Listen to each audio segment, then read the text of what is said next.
Boa noite, queridos ouvintes do programa Conhecer, programa espírita, que tem como objetivo a divulgação da doutrina codificada por Allan Kardec, idos de século XIX.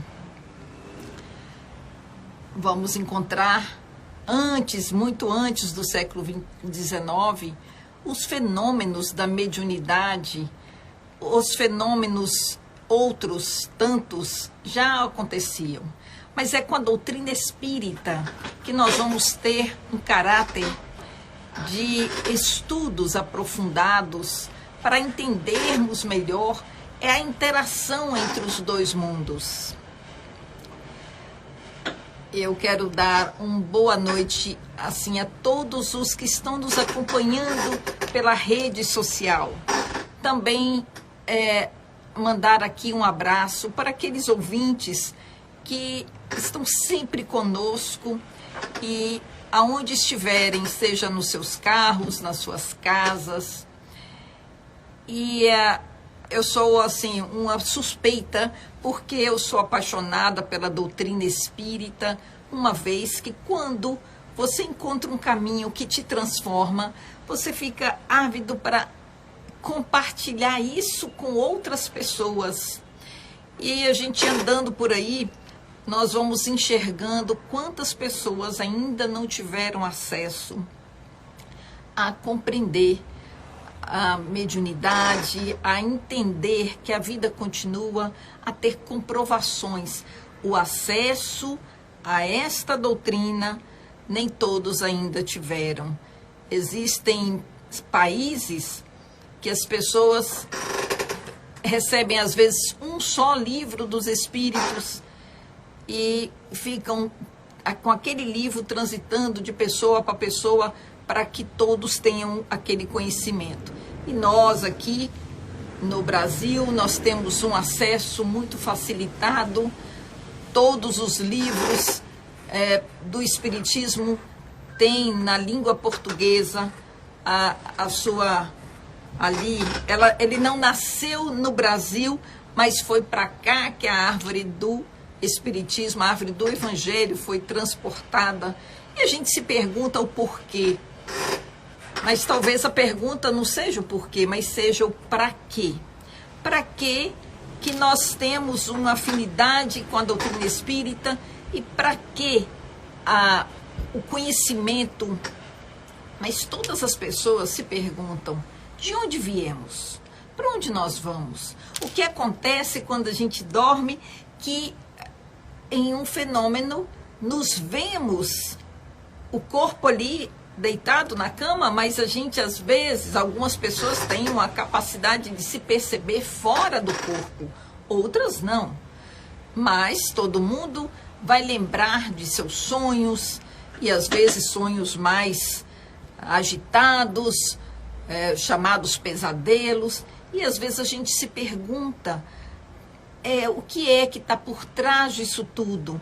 Então a doutrina espírita é uma doutrina maravilhosa que faz com que você seja o próprio responsável pelas suas escolhas. A doutrina espírita, ela não vai ter proibições, ela não vai ter alguém que aponte os seus erros e nem te traz como culpado de nada, uma vez que, compreendendo a amorosidade do projeto educativo divino, nós vamos compreender um dos axiomas, que é a lei de causa e efeito. Plantamos, vamos colher.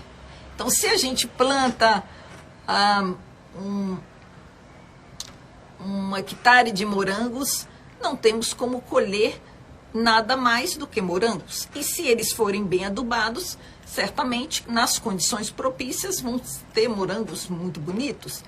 Também, se a gente deixa o terreno assim, ao léu, vamos talvez encontrar uma situação, talvez de um lixão lá naquele terreno. E vamos nos sentir culpados? Não.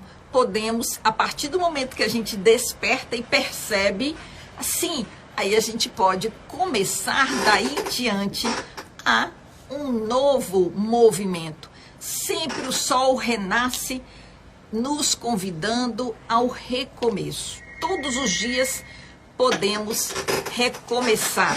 Todos os dias nós podemos nos abrir para a renovação e podemos também nos permitir escolher, sim, na condição do reino hominal a que pertencemos, a gente tem o poder de decidir como será o nosso dia. Isso não significa que nós podemos escolher não termos desafios. Os desafios, eles vão chegar cada dia, pois é com os desafios que nós vamos sendo impulsionados a ir à frente, nós vamos sendo estimulados à superação, à criatividade, a decisões, a tomada de consciência. Agora, sofrer diante do desafio, aí é uma escolha nossa.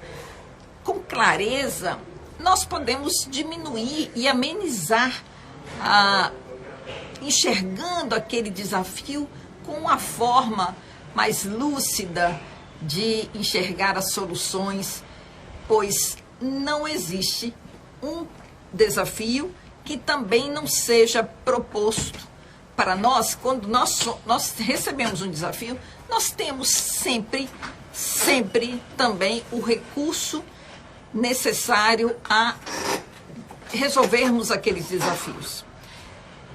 Hoje eu estava em um lugar com um grupo de pessoas e um passarinho tentava bicar. Olha quem chegou! Um passarinho tentava abrir e entrar, e ele não percebia que tinha uma vidraça aberta muito próxima a ele. Ele ali machucava o biquinho tentando, se movimentar. Ele não tinha o discernimento para se afastar e enxergar que a solução estava bem próxima a ele. Muitas vezes nós temos essa condição. Não percebemos, ficamos nos batendo diante de um problema e não paramos, respiramos, meditamos e oramos, pois quando nós passamos a fazer assim, a gente vai dar um passinho, observar o todo, enxergar por outra perspectiva e vamos encontrar uma solução bem grande. E aqui está conosco aqui o Ronaldo Barros, monitor do ESG. Vou mostrar ele ali a vocês. Lá, olha aí, Ronaldo Barros, da turma Girassol, União Espírita Alagoense. E temos também, chegando aqui, Adalberto Neto, que é um dos diretores, um dos membros do colegiado diretor, também monitor do ESG. ESG é o estudo sistematizado da doutrina espírita. E nós temos também o estudo aprofundado da doutrina espírita. E também União Espírita Alagoense. E esse rapazinho aqui, ele sempre foi considerado o menino prodígio. Mas agora o menino já virou pai, já cresceu, né? Boa noite. Boa noite, Rose. Boa noite a todos os ouvintes da 93 FM, do programa Conhecer. Boa noite, Ronaldo. Muito bom. Obrigada, Neto, por você estar aqui. Obrigado por você ser essa pessoa ímpar, que todo mundo gosta, que todo mundo confia também, dado a sua forma de ser e de agir, né? E hoje nós vamos... Eu convidei o Neto, gente, para a gente falar um pouco de uma pessoa muito querida também, que é o avô dele, né? Então, seu Adalberto, há 20 anos, quando eu aqui cheguei em Alagoinhas, aliás, eu já o conhecia antes, quando eu morava em Catu.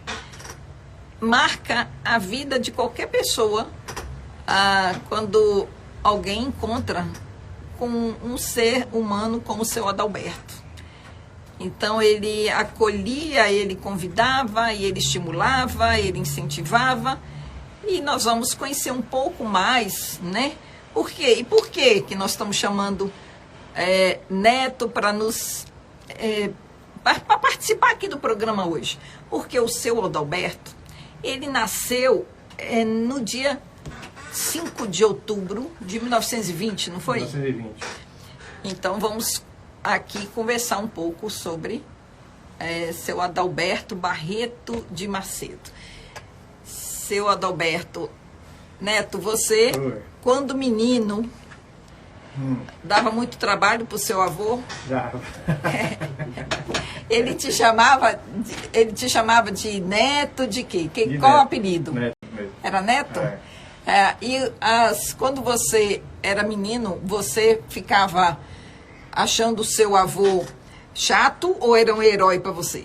Ah, não, meu avô sempre foi diferenciado, né? A gente nunca viu meu avô reclamar de nada. Então, Nunca reclamava? nunca vi meu Não, avô... mas eu já vi o seu avô reclamando. Mas ele reclamava quando ele queria as coisas, né? Não, ele reclamava, você sabe o quê? Na hora que estava a gente fazendo reunião É, de diretoria, alguma coisa na União Espírita, quando dava determinada hora, ele ficava impaciente e reclamava para terminar no horário que estava marcado. Quando passava do horário, ele falava assim, não, hora, vamos, porque eu tenho que comprar o pão de jeta. Isso ele reclamava mesmo. Ele reclamava. Porque se ele não reclamasse com vocês, ela ia reclamar com ele quando chegasse em casa. E ele tinha uma forma firme de... Ele tinha uma forma muito firme de solicitar as coisas, e mesmo quando a gente falava que não, ele... Ele era difícil. Ele isso entrava da doutrina espírita. E no em dia a casa dia também? No dia a dia também. Então, Se ele se ele pedia a você alguma coisa... E quando você não fazia, ele ficava... de fato, ele ficava bem, assim, incomodado, né? O porquê que a gente não fazia o que ele estava pedindo. Mas, assim, sempre do jeito dele, tranquilo, né? E o que fez você seguir na profissão a mesma carreira dele? Porque ele também mexia com seguros e você também mexe com Ele era seguros. corretor de seguros, né? Foi o primeiro corretor da Liberty Seguro, ele está aqui em Salvador. E aí eu via, né? O escritório era lá em casa. E você começou a trabalhar cedo com ele? Comecei a trabalhar com ele. Eu tive os trabalhos antes. Sim. Acredito que uns 20 e poucos anos, aí eu comecei a trabalhar com ele lá na própria corretora dele, né? E ele era como um líder nesse trabalho? Ele era um líder que incentivava ou ele era um líder rígido? Não, meu avô sempre foi tranquilo. Meu avô nunca foi rígido, assim, em parte nenhuma, né? Nem no trabalho, nem em casa. Essa rigidez não combinava com ele, né? Ele era firme, mas não era rígido. Né? E vamos ver aqui eu não tenho como saber, porque eu não tenho aqui nenhuma resposta, mas qual era o prato que seu avô mais gostava? Ele gostava de grão de bico, meu avô gostava de salada, bico? Meu avô gostava de sarapatel, quando podia comer, né? Mas ele sempre foi... Ronaldo, acho que o Tony tá querendo, deve estar embaixo. Meu avô sempre foi muito consciente das coisas, né? Então, no momento que ele não podia mais comer o que ele não podia, ele parou, né? Então, ele não comia sal, acho que passou uns 20 anos sem comer sal. Ele nunca abusou de nenhum tipo de alimentação, né? Tá, e ele gostava de viajar por causa da doutrina espírita, porque eu sei que ele viajava muito. Mas ele gostava no seu dia a dia mesmo, ele gostava de viajar, ou ele viajava para a divulgação espírita? Meu avô, ele sempre foi muito agitado. Então, ele parecia ser calmo, Sim. mas ele era agitado, assim, de querer estar nos lugares, de querer ir para os lugares. Né? Então, quando eu comecei a trabalhar com ele ia, pelo menos em Salvador, umas 2 vezes por semana, né? Para levar as propostas de seguro lá para Paulista na época, né? E aí, E aí, meu avô, quando eu comecei, aí tinha o SEDEX, era muito mais barato, né? Você enviar pelo SEDEX do que ir para Salvador 2 vezes na semana. Sim, claro. Mas ele foi muito relutante. Ele resistiu a essa ideia. Era conservador. Não acreditava que ia chegar a tempo, né? Lá. Ele, por causa do compromisso. Quando ele prometia algo, ele realmente a gente cumpria. mandava, e no momento que a carta saía pelo correio, ele ligava até a carta chegar. Ele sempre foi muito comprometido. Aquilo que ele falava, ele tinha uma palavra muito... aquela de honrar, né? Sim, sim. E me fala aí, a cidade que ele nasceu. Eu vou nascer em Itapicuru, né? Ali, na verdade, era Sambaíba, né? Muito próximo de Itapicuru. E aí ele vem para Lagoinhas, então, rapazinho, adulto, como veio? Ele já veio já casado, né? Ah, tá. Já veio casado para Lagoinhas. Deixa eu até pegar aqui um breve histórico dele aqui. Deixa eu ver aqui, vou chamar a partezinha aqui. E nós vamos... Pode falar. Nós estamos hoje, então, se seu Adalberto tivesse...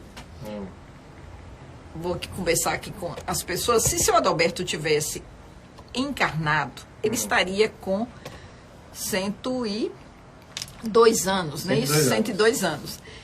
E ele é uma pessoa que marcou o movimento, a história do movimento espírita em toda a região. Sim. Se eu não me engano, foi também o primeiro presidente da Aliança Regional Espírita à época, hoje Conselho Regional, né?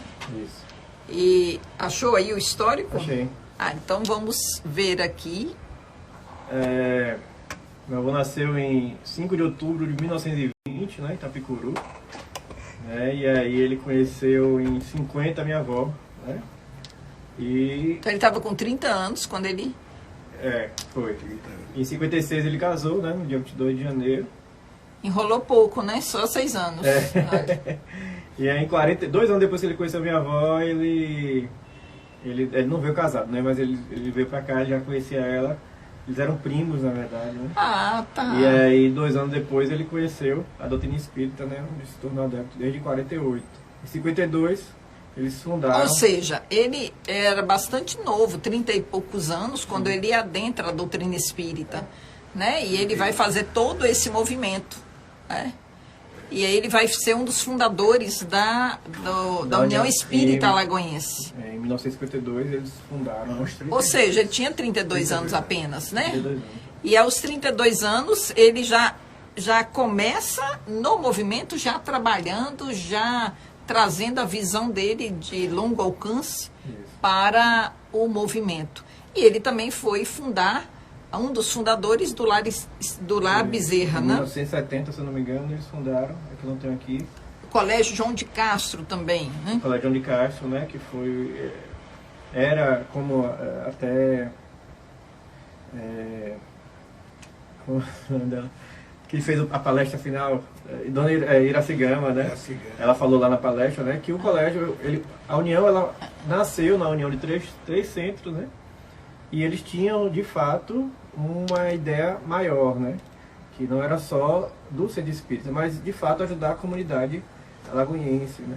Então, eles tinha parteiro, né? Tinha uma escola, né? Que foi um acordo que antigamente poderia fazer com o governo do estado, né? Então, tinha esse convênio com o governo do estado, né? Onde eles fizeram a parte da escola e o governo do estado administrava, né? Eu vinha de Catu muitas vezes para assistir os simpósios de ciência espírita aqui da cidade de Alagoinhas, o que eu ficava assim maravilhada, porque eram realmente simpósios de muita profundidade dentro da doutrina espírita. E trazia-se muita gente de fora também. E seu avô sempre estava metido ali ele frente, sempre estava à frente, promovendo esse movimento. E, se eu não me engano, foram mais de 12 edições que esse simpósio ficou à frente. Você chegou a participar? Era pequeno, né? Você era pequeno, né? Era novo. Você era novo, sim. Mas eu lembro. E é a primeira Semana Espírita também, né? Também, Foi. Ele hoje esse ano nós vamos ter a 50ª Semana Espírita. Então, seu Adalberto foi a pessoa que foi um dos promotores aí da primeira Semana Espírita de Alagoinhas. E nós estamos agora na 50ª edição, que vai ser agora do dia 13 a 20 de novembro. A 19. A 19, 13 a 19, 13 a 19, logo o seu Antônio vai estar aqui, ele vai poder falar mais um pouco sobre isso. Agora vamos lá às aprendizagens de seu Adalberto. Você conheceu, Ronaldo, o seu Adalberto? Conheci Adalberto com a pastinha. Ah, ele tinha uma pastinha do trabalho, né? Ah. Eu conheci Adalberto através de Pedro Furtado, que eu trabalhava no comércio com Pedro Furtado. Ele era maçom e Adalberto também era maçom. Eles eram irmãos maçons. Então eu conheci ele através... Eu não sabia que o seu Adalberto era maçom. Foi, meu avô frequentou a maçonaria, sim. Era maçom da loja daqui. Fez agora 50 anos, né? Não, a outra, 100 ele anos. era da outra loja. Tá. Não era dessa não. Ah. Obreiros da Fraternidade. Ele era da loja Obreiros da Fraternidade. Quem comemorou 100 anos foi a Caridade Sigilo, que é a outra loja. São 3 lojas que tem aqui. Ah, sim, muito bom. E Adalberto, ele participava, ele era da Obreiros da Fraternidade, da loja. E aí eu conheci ele através de Pedro Furtado, que era irmão maçom dele, e eu trabalhava com Pedro Furtado. Então aquele senhor muito calmo, de fala mansa. Né? Calmo de um lado, porque Neto que está acabando de falar que ele era agitado. Não, o jeito dele era calmo, né? Mas eu achava ele calmo. Né? Agitado, ou seja, ele tinha muito a fazer, né? Não conheci ele como espírita, nem sabia que ele era espírita. Conheci ele como maçom. Né? E, logicamente, a ideia que eu tinha e tenho ainda de maçonaria é que é uma entidade filantrópica, né? Sim. E presta também, muito, tem o seu trabalho social. Muito, então, muito. Tanto ele atuava como espírita em obras sociais, como também atuava na maçonaria também, com esse suporte, né,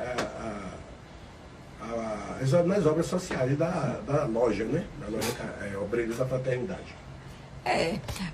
Sim, Neto, e você, o que você mais aprendeu com seu avô, que você tem vontade, me fala 3 virtudes que você quer continuar em você e que vieram do seu avô. Primeira. A primeira é você não se desesperar diante das tempestades, né? Então essa quando eu digo que ele era agitado para conseguir fazer aquilo ali. Né? Então, se ele estava indo lá para o centro e seu Antônio não tinha chegado ainda para buscar ele ficava agitado para chegar. Quando chegava no centro, ele estava tranquilo, né? Então, ele... É por causa da palavra dele. Então, ele... essa parte dele ser tranquilo, né? Dele não se desesperar, né? Diante das tempestades, né? Isso era um grande motivo, né, de poder seguir o jeito que ele era, né? Então, a primeira virtude que você tem vontade de passar para Gael, seu filho, é não se desesperar ante dos problemas, ante das tempestades, até porque tudo passa, né? Tudo passa. E ele tinha isso. Tinha. A segunda? A segunda era sempre... você nunca viu um avô triste, né? Então... É verdade. Sempre estar feliz com o que é, né? Não ser o que, né, igual aos outros, né? Mas ele ser feliz com o que ele era e com o que ele tinha e do jeito que ele era, né? Ou seja, uma pessoa grata. Porque toda pessoa que é grata, ela age assim. Sim. Ela é feliz. Sim. Até, inclusive, a música que seu avô mais gostava era Alegria Cristã. Sim. Que fala, né, dessa alegria de ser, de viver e de se unir. Então, nós temos a primeira característica que esse neto quer seguir, que é não se desesperar.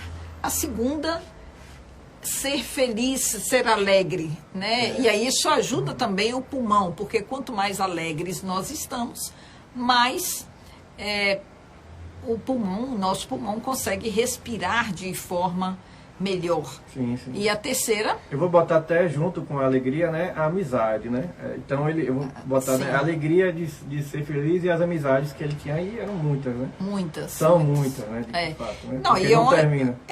Eu quando eu vou por algum lugar aí com o seu Antônio de Santana, fazer palestra, alguma coisa, onde a gente vai e fala que é de Alagoinhas, tem sempre alguém falando e lembrando do seu Adalberto. Né? Isso é tão gostoso, né? Porque a pessoa marca a presença de forma positiva por onde passa. Sim, é o legado que a gente tem que deixar, né? A forma de ser, na hora, né? A gente ser bem lembrado. E eu acho que a terceira é nunca ficar parado, né? Sempre ter uma atividade para se fazer. Muito bom. Ou seja, o movimento. O seu avô estava sempre em movimento. E com vários movimentos. E né? com vários movimentos. E um movimento sempre ajuda o outro. Isso colabora para que a gente venha fazer o que a gente precisa fazer. Cada um nasceu com uma condição, com uma necessidade, com um desafio, com uma missão, independente de ser pequena, média, grande. Sim. E a gente precisa estar se movimentando. Sim, sim. Aliás, eu estava lendo que um osso, imagina como é que o sistema ósseo nosso é. Minha gente, eu estava ouvindo uma médica naturalista falar que para os ossos se fortalecerem, eles precisam se exercitar. E ela dá uma explicação lógica. Porque se você está fazendo exercício, se você está se movimentando, o seu corpo vai ter um entendimento que ele precisa fortalecer os ossos para exercer aquilo que você está no comando fazendo. E não tem como ter uma explicação tão gostosinha como essa, né? Lógico, me movimento, o corpo se revigora, o corpo se renova e o corpo se fortalece. Então, o seu Adalberto aí deu exemplo de como a gente está sempre em movimento. Agora me fala aqui como é receber o nome de seu avô, porque você passou a ser Adalberto. Isso traz a você, quando você foi crescendo e você percebeu que você era Adalberto Barreto de Macedo Neto, como era isso com você, menino? Menino, a gente não tem muito essa noção, né? É mais justamente da maturidade, né? Quando a gente assume, de fato, as rédeas da vida, né? E aí você vai chegando em um lugar e tem alguém dizendo, Neto de Adalberto, esse é Adalberto Neto. Então, daí você, de fato, né? Adentrando também na doutrina espírita, né? Com mais veemência, né? Com mais... posso dizer, com mais atuação, na doutrina, né? Então, por onde a gente passa, onde a gente viaja, né? Onde eu for no comércio, onde eu vou, as pessoas, né? Falam de... Eu botei a foto de meu avô, né, no dia do aniversário, que a gente botou no Jornal Centelha, aí eu compartilhei, e aí a neta de seu Aderbal, né, que também desencarnou tem pouco tempo. Sim, verdade. E aí... Outro grande... Sim, ela disse, ele era grande amigo do meu avô, né? Sim. Então, são as gerações, né, se reconhecendo através, né, de quem deixou de fato, né, o seu legado, né? Sim, e você, dentro da doutrina espírita, foi por influência dele, claro, deve ter tido uma grande influência, mas você sempre se sentiu atraído pela doutrina espírita, ou você foi daquele jovem que se afastou, buscou e depois retornou? Totalmente afastado. Eu via na infância, quando tinha festa na União ou no simpósio, para poder comer, né, comprar um livrozinho que meu avô comprava. Mas eu não frequentava a doutrina espírita. Eu sempre ia com ele para levar ele, né, ou tinha alguma doutrinária ou alguma semana espírita, a gente sempre ia para levar ele. Mas nada diariamente, nem, né? Então, justamente no ano que ele ia desencarnar, que ele desencarnou, né, no início do ano que ele desencarnou, porque eu voltei, né, a frequentar o centro. Aí porque ele desencarna em 2012, não é isso? Tem 10 anos de desencarno. Foi um ano antes de Elba, né? Isso, então. No ano anterior, na verdade. De julho de 2012, eu acredito que em janeiro, mais ou menos, ou fevereiro, eu voltei a 10 anos já, né? 10 anos. Eu voltei a frequentar. E aí logo depois eu entrei no EG, né, aluno de Sandra Bárbara. Sim, sim. É verdade, aluno é a sua primeira monitora ali, Sandra Bárbara. Eu acho que até, na verdade, a primeira turma que eu entrar foi com você. Sandra foi sua aluna, não foi? Foi. Então, aí eu ia entrar nessa turma, mas acabei, acho que só fui uma aula, viu? Eu esperei Sandra aprender com você para poder ela me passar. Ali já sabia, todo mundo já sabia, eu só fazia desbloquear. Mas, e quando ele viu você na doutrina, começando a ficar firme, você lembra dos conselhos? Não, na verdade não, porque meu avô ele já estava no processo. Já estava adoentado. De esquecimento, então, foi justamente nesse ano, né, que eu comecei a frequentar, então ele já... Mas você já sabia daquela reunião mediúnica na qual alguém falou que você iria reencarnar na... Ah, sim. Ele já tinha contado. Isso aí, na verdade, eu acho que se não me contasse, isso veio já... Você soube, Ronaldo, dessa história? Você soube dessa história? Que teve uma reunião mediúnica e o avô dele soube através de uma comunicação que ele iria... Como foi? Reencarnar. Isso, na verdade, foi uma reunião, né? Ele não foi desse dia. E aí, Dona Hilda, né? Que eu tive muito... Eu era novinho e tinha muito apego a ela, né? E não sabia, né? Já tinha essa ligação. Né? Então, Dona Hilda, eu vim através, né, da sua psicofonia avisar que eu vinha para casa de São Adalberto e que eu não ia ser mole. Então, que você ia reencarnar. Você próprio que foi, isso mesmo. Você próprio que deu a comunicação. 2 anos antes de reencarnar. Ele estava lá do lado de lá ainda. Que eu não ia ser mole. Então, e você escolheu logo ali, a gente falou, eu vou nascer ali na... eu tinha que vir nascer com ele na doutrina espírita para poder pegar a rédea nessa encarnação. Né? Eu conheci Neto com 20 e poucos anos. Logo no início, né? Da faculdade. Foi isso mesmo. E ele não era do meio espírita. Não era. Não, ele gostava até de um micareta, assim, ele tinha uma banda, né? Tinha um trio, um bloco. Né? Eu conheci ele nessa época. A vida era totalmente diferente, né? Eu conheci ele nessa época. Eu já estava com 41 anos, mais ou menos, e ele tinha 20 que era conhecido como zumbi. 20 e poucos anos. Não é? E ele me conheceu naquela época. Foi isso mesmo. 41, 42, quando eu fui na faculdade de Santista Sacramento, nós tivemos alguns encontros. Saía junto, né? Que bom saber disso, né? E depois vocês foram se encontrar dentro do centro. Dentro do centro, né?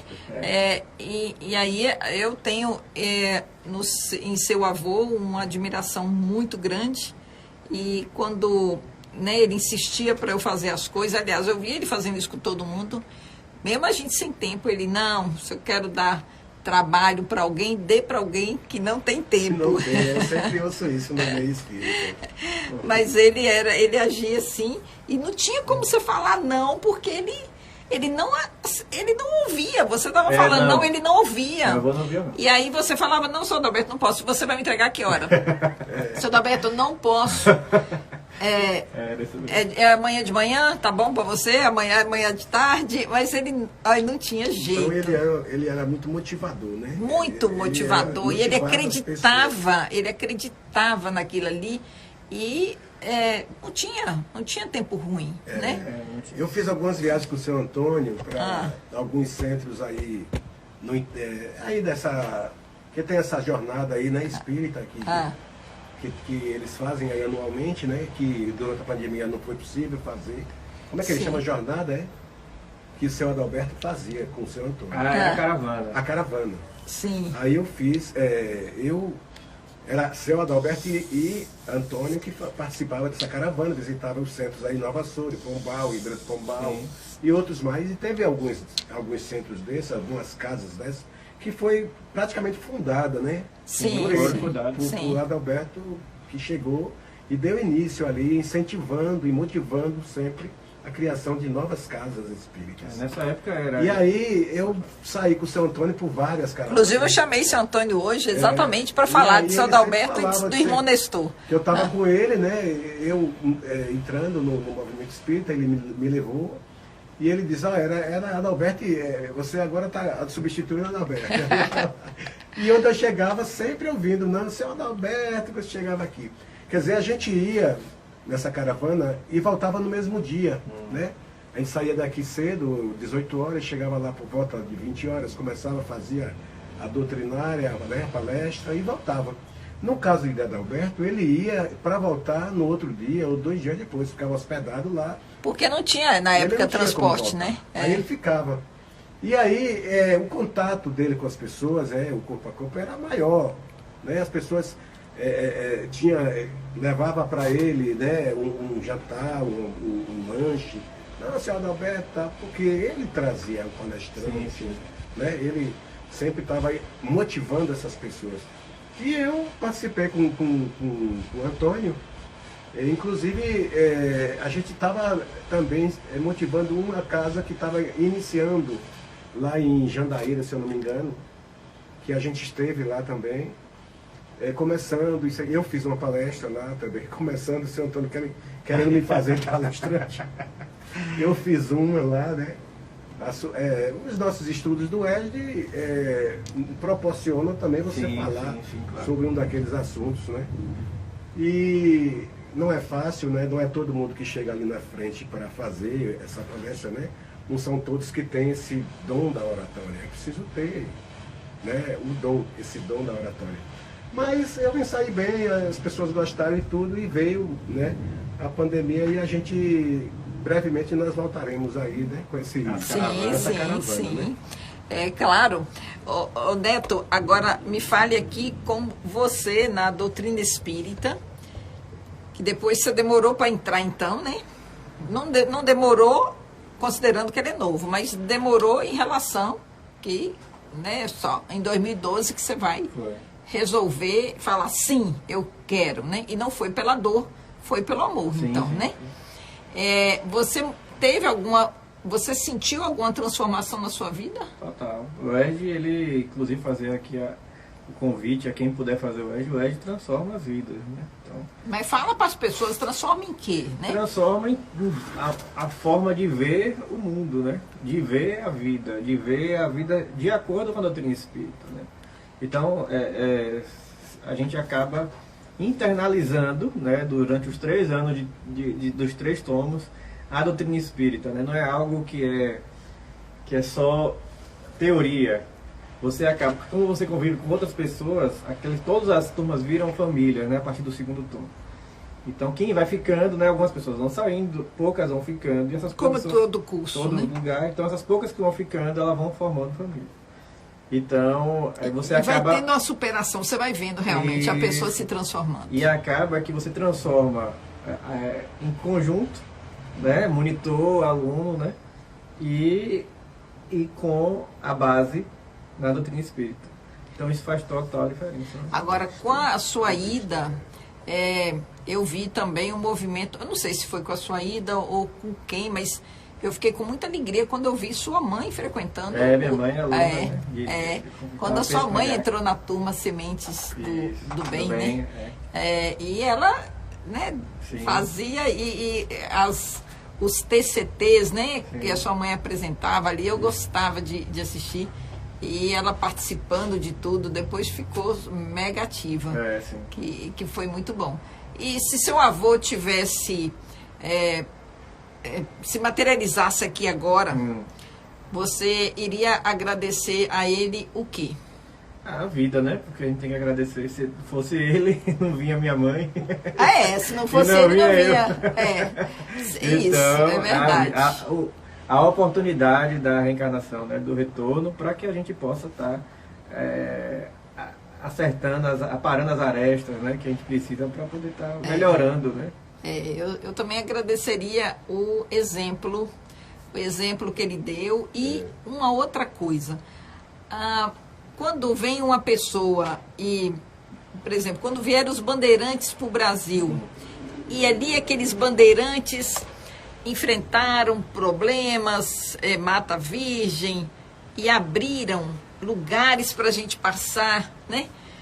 Então, quando você olha um bandeirante, você vê assim, nossa, que bom, ele já deixou construído. Então, quando eu chego aqui na cidade, eu já vejo a União Espírita construída, por exemplo, né? O movimento já feito.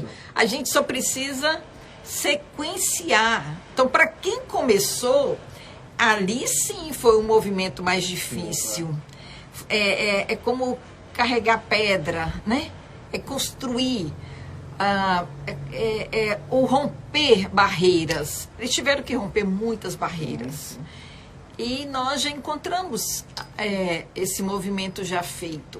E qual é o nosso papel agora? É dar continuidade. Então, é diferente quem conhece e quem reconhece. Então, conhecer seu Adalberto é uma coisa. Reconhecer o seu Adalberto é outra coisa. Então, quando a gente reconhece que alguém fez algo, você agora vai dar sequência naquele legado. Não, Então, o exemplo dele é em tudo, né? A gente vai vendo em cada parede da União, em cada parede lá de casa. Então, ele, realmente, o exemplo do meu avô pra gente agradecer de ter nascido no lar. sim, Né? sim. Junto com ele, né? É. E essa oportunidade, né? De ter aceitado, né? Que a gente tenha vindo juntos, né? Porque... Agora, seu avô, por acaso, fazia evangelho no lar? vai já no lar. E você pode falar como é o evangelho no lar, para que as pessoas que não sabem a importância disso? Sim, o evangelho no lar, a gente, né, com o evangelho ou com o livro que se tenha, né, independente da sua religião, né, o Nós Espíritas é o evangelho segundo o Espiritismo, né, e pode ser feito ele sequencialmente ou pode ser aberto, né, aleatoriamente. Então a gente primeiro faz uma prece em casa, né, junta-se os membros de casa, né, e aí faz-se a prece, lê um trechinho, né, que não precisa ser longo, e aí comenta-se, né? Inclusive meu avô era assim, você que leu, você explique. Comece. Você que explique, né? Então, ele é bem prático. Você entendeu também. O que você entendeu? Você que leu, né? Então, e depois você termina, né? Faz outra prece, né? Pede para que fluidifique, que a espiritualidade amiga, né? Possa fluidificar a água. E ali termina, assim, em torno de 20, 30 minutos apenas, né? Um dia da semana que se possa ser escolhido. No mesmo horário. E o melhor é quando Jesus, ele disse, né, que quando tivesse 2 ou mais pessoas reunidas, ele estaria lá. E aí as pessoas que estão, que se encontram nesse momento morando sozinhas, né, podem ficar tranquilos, né, porque Jesus já falava da espiritualidade do nosso anjo da guarda. Você nunca está sozinho. Nós nunca estaremos sós. Então, e qual a importância de uma casa, uma pessoa ou mais pessoas juntas fazerem o evangelho na sua ótica? Principalmente hoje, no momento de muita tribulação, né, desse processo de regeneração, de muito dinamismo da vida, né? As coisas são muito rápidas, né? Então Muito acelerado. Então você poder parar 30 minutos junto com sua família, né, para falar de Jesus, é uma importância, né? Ali onde você, de fato, a espiritualidade aproveita, né, para poder, né, dar aquela arejada naquele ambiente e, inclusive, em todo o quarteirão que ele é beneficiado, né? Então, gente, nós estamos vendo aí com Adalberto Neto a importância do evangelho no lar. E quando uma casa se dispõe a fazer, toda a rua, todo o bairro, ali vão sendo vários pontos de luz que vão se formando para o auxílio. Agora nós estamos aqui, Adalberto Neto, ele também tem uma mediunidade que ele vem educando, né? Porque a mediunidade ela pode ser deseducada ou educada, né? E quando foi que você se viu médium?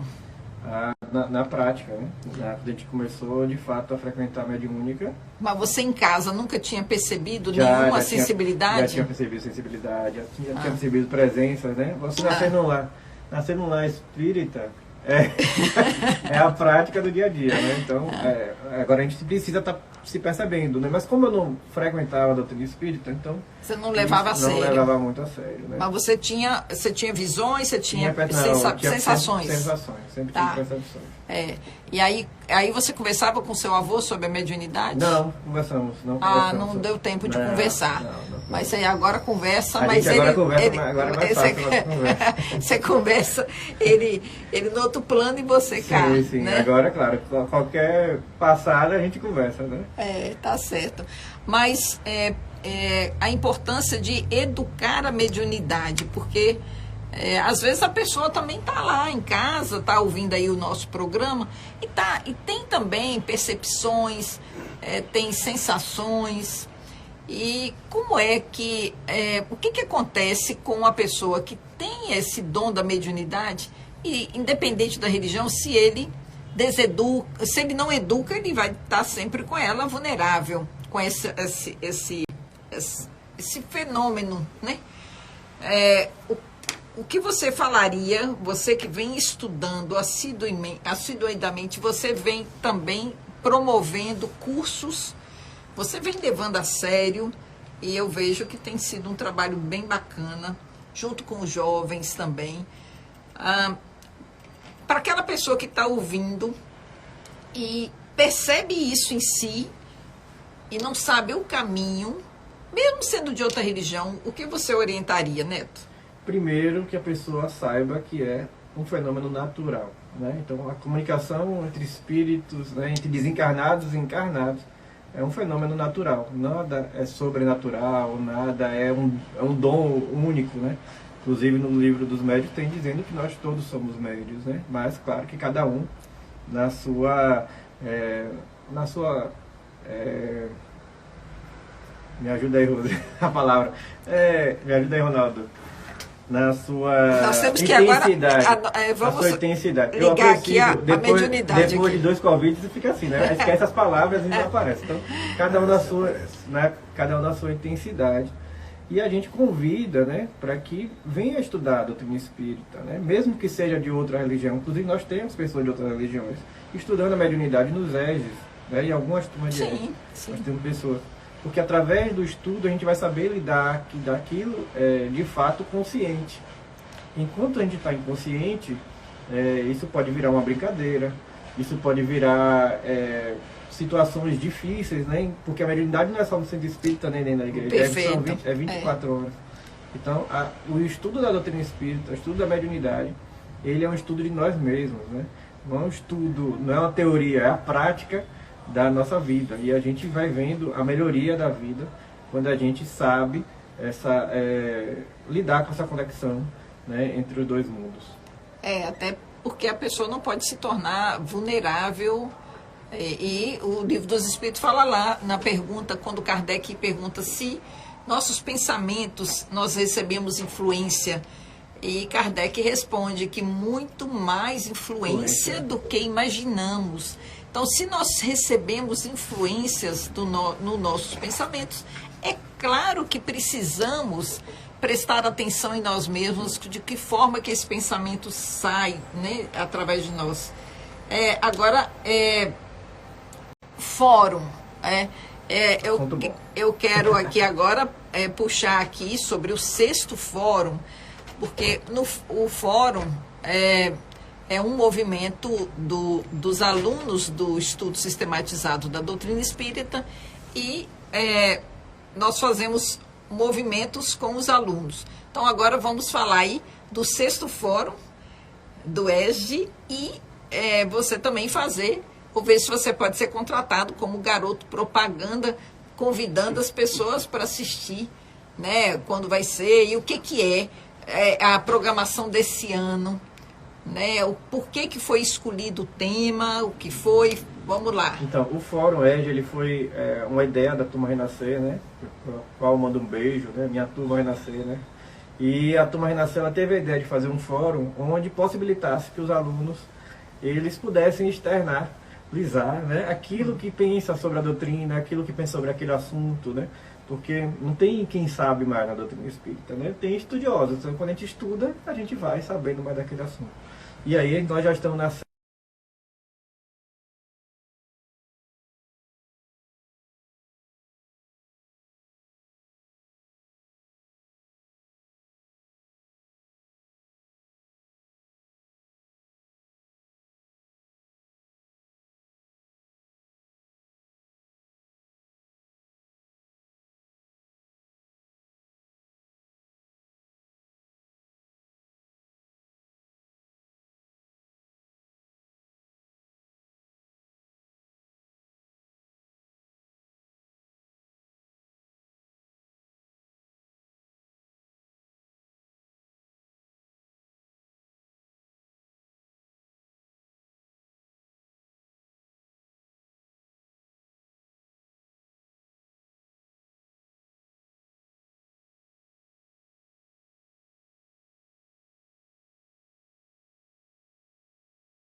do corpo, da mente e do espírito. Nós teremos o almoço, né? Quem quiser já vai encomendando. Já vamos encomendando. Então nós vamos estar à tarde com o primeiro bloco sobre as parábolas, né? Uma análise psicológica.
Né? Já de Joana de Ângeles.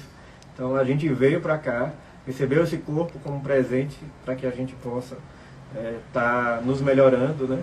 Então a gente precisa cuidar da nossa mente, a gente precisa estar aqui bem com o nosso corpo e também espiritualmente.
Eu quero que as pessoas também se prontifiquem, né? Toda vez que eu vai à frente, mas qualquer coisa eu estou aí, né? Muito bem. Eu quero dar oportunidade a outros membros da turma para fazer a apresentação. Eu estou lá. Agora, do dia 22, eu não garanto porque eu tenho uma atividade, né?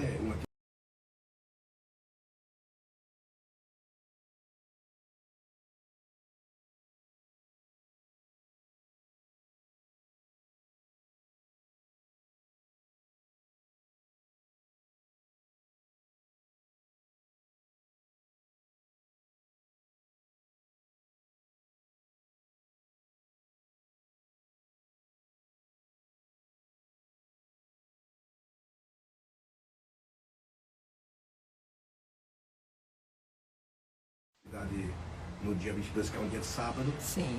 Mas à tarde eu estou livre e no domingo também. Sua turma não, só vai ser dia 22 mesmo e sua turma é à tarde. É à tarde. Então não tem problema com o Ronaldo, né? Tá tudo. E aqui, ó, eu quero mandar aqui um abraço para Anne, para Livne, para Luzia, para Gael, para Dona Anitta, também avó. aqui para Terezinha, para Vita Pinto, para Cristiane. Gente, é muito... Brandina, você tem feito um trabalho lindo de divulgação do momento consagrado e também da programação do Fé e Luz. Muito bom, viu? Você tem sido... Sim. Queria mandar aqui um abraço para o seu Júlio Batista. Júlio Batista, Ele falou que quando fala de meu avô, sempre vem a lembrança do seu João Jardineiro, né? Grande pioneiro do Espiritismo da Lagoinha. Verdade. E queria também, já falando de seu João Jardineiro, amanhã teremos o Cineminha lá no Cristanato, na Baixa do Corte. Então, mandar um abraço para Carol e para todos que estão à frente. Carol, Irene, né? Lili, ali o e pessoal. Já convidar todos também, que no dia 16 eu estarei lá. Conversando. Dia 16, 16 um domingo às 16 horas, né? 16 horas, falando sobre a lei de liberdade. Ah, muito bem. E para a gente falar aqui, para você, gente, ver como é importante o ESG, nós vamos agora ouvir um pouco aqui Ronaldo explicar sobre o Alto de Fé de Barcelona. O que aconteceu e quais foram as repercussões. Então, vamos aqui estudar o que se trata disso. Vamos aqui dialogar sobre isso, na verdade. Alto de Fé de Barcelona. Alto de Fé das obras espíritas. E por que também nós estamos falando no Alto de Fé de Barcelona no programa de hoje, né? Isso foi um fato acontecido no dia 9 de outubro de 1861. Então, amanhã, né, a gente está relembrando porque amanhã vai fazer quanto tempo? 161 anos, né? 161 anos. 161. Que esse fato acontecido, né? E agora, para contextualizar, é interessante a gente saber o que significa o alto de fé, né? O que significa isso? Então, eu trouxe uma leitura aqui. Veja bem, do século V ao século XV, o mundo vivenciou um período chamado Idade Média. Então, século V, você começa aí, ano 400 e alguma coisa, e vai até 1490, até... que o século XVI começa em 1501. Então, até 1500, nós tivemos esse período que chamou-se Idade Média, né? Nesse período, uma instituição que predominou nos aspectos econômicos, sociais e culturais foi a Igreja Católica. A Igreja Católica tinha aquele domínio, né, sobre a reis, sobre países, tinha.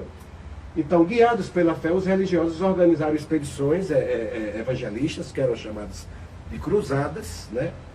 Tomaram o poder, que era chamado o Sacro Império, né? Eles tinham... O poder estava com a Igreja Católica naquela época. E cometeram algumas atrocidades em nome de Deus. Entre elas, a Santa Inquisição, né? Que depois o nosso saudoso Papa João Paulo II pediu até perdão por esses erros cometidos pela Igreja Católica nesse período, né? Bom, o que foi a Santa Inquisição?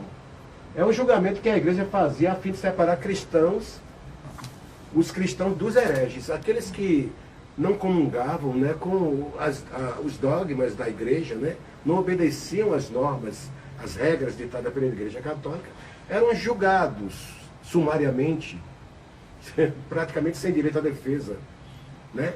E considerados hereges, né? Qualquer um que não aceitasse essas regras, eles eram julgados, eram perseguidos pela Inquisição e levados à Inquisição. Consistia em um julgamento no qual o réu deveria pedir perdão por seus pecados e receber sua sentença. Às vezes o sujeito não era nem culpado, ele tinha que se declarar culpado e pedir perdão e receber a sua sentença, né? Que na maioria das vezes era ser queimado vivo. Na maioria das vezes. Alguns eram até absolvidos, tinha uma pena mais branda, ia para a masmorra, mas a maioria eram queimados. O ato de pedir perdão ficou conhecido como auto de fé. Então, esse auto de fé era o quê? Pegava os sentenciados, né, aqueles que eram considerados hereges, né, ateus, e eles eram levados a uma praça pública em que eles tinham que pedir perdão antes de receber a sua sentença. Por estarem contrariando a igreja, né? Exatamente. Esse ato de pedir perdão para depois receber a sentença ficou conhecido como auto de fé.